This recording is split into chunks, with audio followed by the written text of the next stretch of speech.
Social selling is when salespeople use social media to interact directly with prospects. Salespeople will provide value by answering prospect questions and offering thoughtful content until the prospect is ready to buy.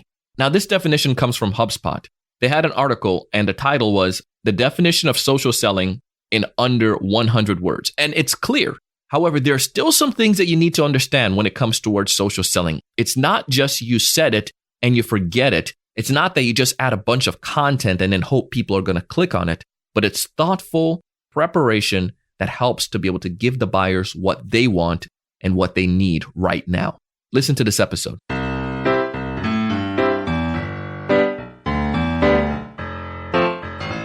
This episode is brought to you in part by mailtag.io. Essentially, it's a tool that allows you to see around the corner. Want to know when someone opens your email? Maybe there's a link to your proposal. Want to know when they click on it? Mailtag.io gotcha. Take advantage of a 14-day free trial. Simply go to mailtag.io. This episode is also brought to you in part by TSE Certified Sales Training Program.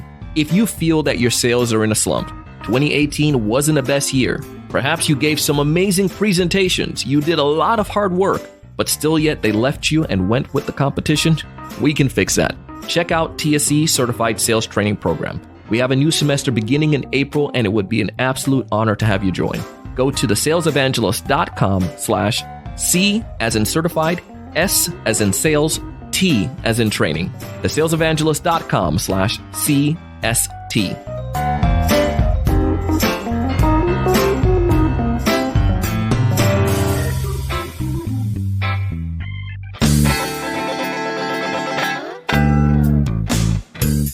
Hey, everyone. Welcome to another great episode of the Sales Evangelist podcast. I am your host, Donald Kelly, the Sales Evangelist, and I'm so excited for another great episode. I'm so excited to be here with you today. And on this episode, we're going to talk about social selling. And in social selling, it's something that the whole month we're going to tackle this topic. But there's so much that comes when you discuss, when you talk about, when you define, when you break down social selling. And it can oftentimes get confusing. But today, what I want to do is just break down what it is, give you an actionable plan that you can take, even if you're not a big social media person, but ideas that you can use today to help you in your effort to get out there in front of your prospects. I remember the first time I got introduced to the idea of utilizing social media as a way of selling.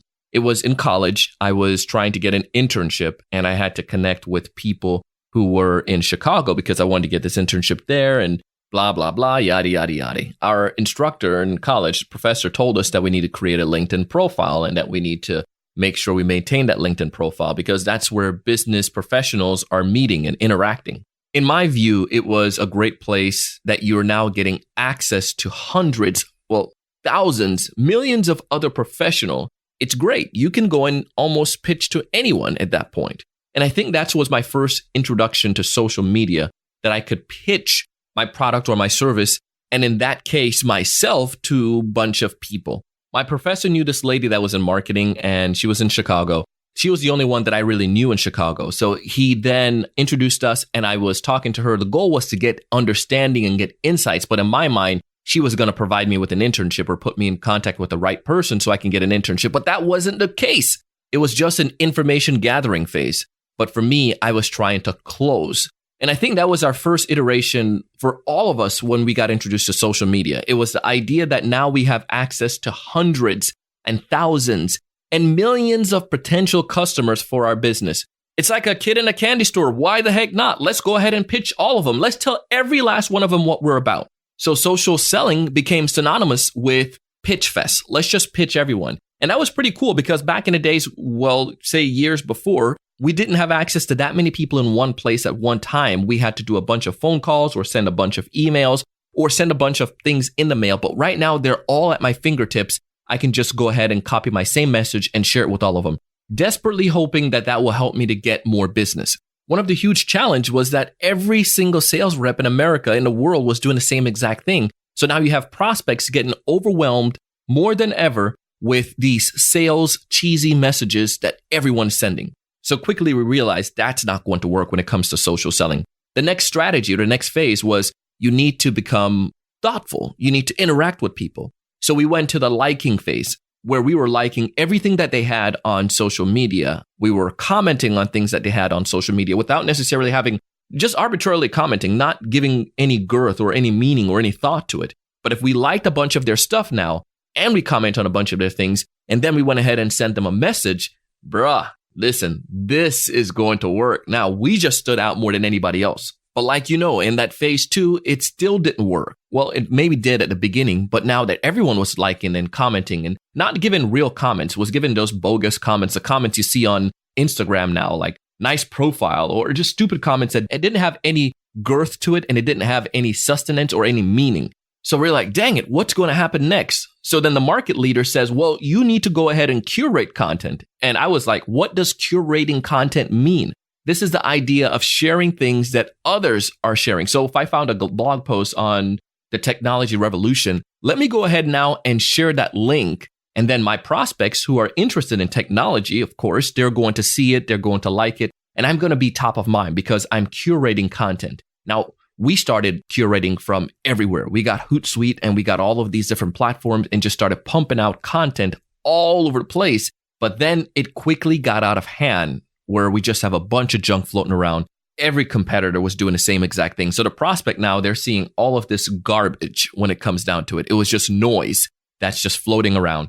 And you still didn't stand out. So we were first, let's recap. We first started sending a bunch of messages. Then we started to like and comment on everything. And that wasn't working anymore. So we started to curate a bunch of content, just getting links and pasting it all over the place. And if you notice with a lot of the social platform these days, they don't like that because you're taking people off of their platform. LinkedIn, for sure, I know they don't like it. So if you are trying to link out of it, don't do that. You want to make sure you link to something within LinkedIn. That's going to help it based on the algorithm because they have a business that they're running. They want to get people to see the ads that their customers are paying them to promote. And if they're leaving LinkedIn, they're not going to see those ads. So the algorithm is going to, basically penalize you if you're sharing things that's going to pull them out of LinkedIn. So the new fad was now let's create content with LinkedIn article, or now we can do long form posts. Now we can do videos. We're sharing things that our customers want, and we're giving it to them in the forms that they appreciate it. Maybe that long form LinkedIn post, or perhaps it's going to be that LinkedIn article that we wrote on 10 things that marketing directors are getting wrong in 2019, or trends that are happening for Gen Z when it comes to prospecting. We start creating podcasts and we start sharing those things. So we're sharing original content now. We're trying to get ahead of the curve. Now, you're probably saying, well, Donald, is this the final iteration? And of course it's not. There's going to be something different in it probably in the next year. In 2020, we're going to see something new. But what I want to get at is if you go back and look at all of the stuff now, look at the first iteration where we were just sending the messages first, or we were liking and commenting, or the curating of content, or now creating original content. Which one is the best? I think if you realize what we're doing, they're trying to help us understand this just to be a person, just to care about someone. Go back to the definition from the intro.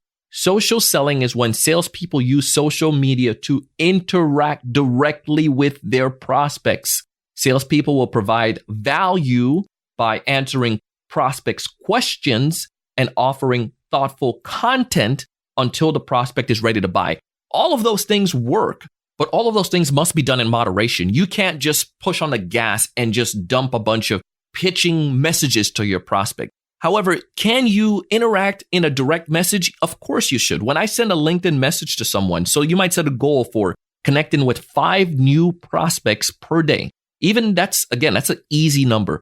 You reach out to them and I say something simple like, Donald, it's always great to learn from sales leaders in the industry. Permission to connect. Now I send that with a message at the end, and I've talked about this on a previous episode. Now that person accepts the invite, it opens up the door. They will see some of my LinkedIn articles. They will see some of the content that are curated. They will also see some of my long form posts. They will see some of the videos. Now, here is what they want to hear in those videos and those posts and those things that you are sharing. In an article on PostFunnel, the author shared something from the Aberdeen group revealing that marketers who align content and I'll throw in their marketers and salespeople who align content with specific points in the customer buying journey yields 73% higher conversion rates.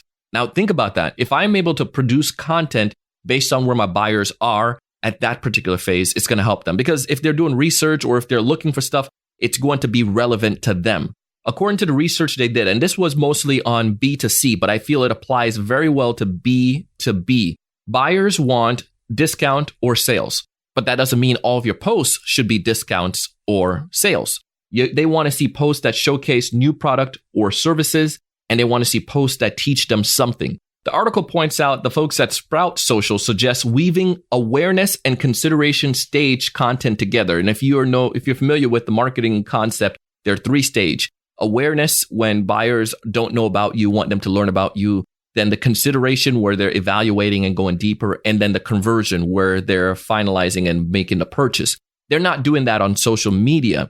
They're usually in the awareness and the consideration phase. They suggest that you open the door with entertainment and inspiration. So that may be some of the things that tie to your particular prospects. And you see some companies use memes or they use videos to grab the attention. And then you carry them the rest of the way with educational content.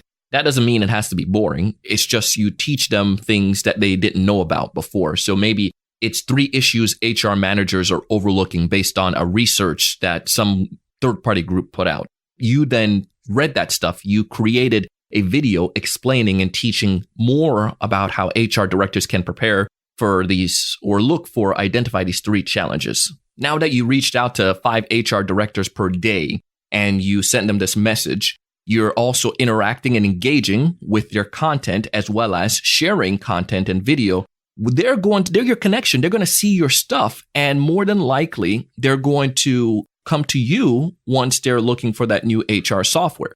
As a sales rep, this is not the only means of prospecting. I'm not telling you that this is the only way about selling. However, it is one of the most effective ways. So imagine interwoven that with your current cold calling list, or maybe you do that in conjunction with some of the warm leads that you're getting, or you're doing that with some of the other channels and the emails that you're sending. You're making this a part of the whole. And if you're doing that, your social selling habits are going to help you to see great success. This is something that I want you guys to apply. Start today. Reach out to 5 people within your industry per day. If you do that, there's 25 individuals you're going to connect with by the end of the week. Make sure you engage with them genuinely. Also, make sure you share content that your company is producing. Maybe you take that and create your own blog post or a long form LinkedIn post with things that they want to hear or things that they want to see. That could then tie with your email that you sent to them, or maybe the phone call, because now you have done a lot of engaging, you prepped, you made them aware, they're in the consideration,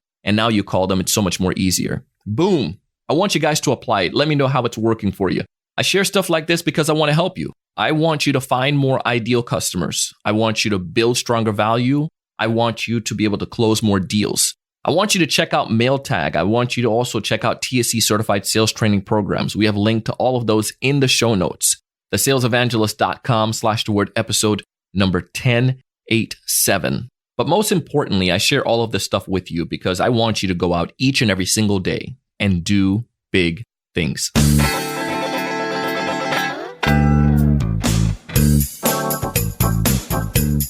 Hey, I hope you enjoyed the show today as much as I did. And if so, I ask that you go ahead and leave us a 5-star rating and review on Apple Podcast, Google Podcast, Stitcher, iHeartRadio, Spotify, or wherever you listen to fine podcasts. If you haven't done so already, subscribe. Show your colleagues, your friends, family how they can subscribe as well. Our show today was produced by myself and the Sales Podcast Network. It was edited and mixed together by the one and only Mr. Jershan O'Bale. Our content writer and show note creator is Mrs. Shannon Rasmussen. You can find audio credits to this and all of our episodes in the show notes. And as always, I am your host, your coach, your mentor, your guide down the sales journey, Mr. Donald C. Kelly, the Sales Evangelist.